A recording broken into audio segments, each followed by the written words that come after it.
Ward 29 में चुनावी रंजिश दिन प्रतिदिन तुल पकड़ने जा रहा है। ताजा मामला मंगल दिन का है, जतऽ वार्ड 29 में नमाज पढ़ जा रहा मोहम्मद उमर के अब्दुल कुदूस के घर के लग 5टा लोग घेर के बुरी तरह से मारलक पीटलक। ई आरोप लगाओल गेल अछि। देखे छी की छी पूरा मामला। 4 बजे खुद्दूस के घर में सब था, निकल करके खुद्दूस था, लड्डू था, मुन्ना खान था और जो है सो खुद्दूस का लड़का सब था, सब मिल के लाते मुझके मारना लगे। क्यों? ऐसी ही जो हम लोग वोट नहीं दिया और गाली भी दिया, जो वोट नहीं दिया है उसको छोड़ेंगे भी नहीं। क्या नाम हुआ आपका? मोहम्मद उमर फारूक। बाबूजी का नाम? मोहम्मद नजीब।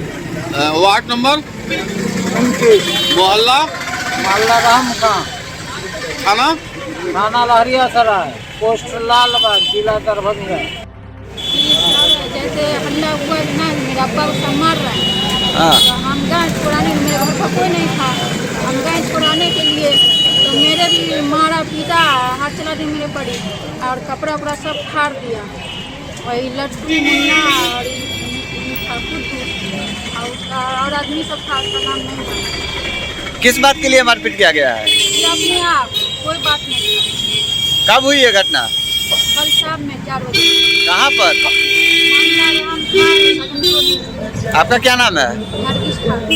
नरगिस ठाकुर। वार्ड नंबर, मोहल्ला, राम खां, थाना थाना लड़िया। कहाँ आवेदन दिए आप?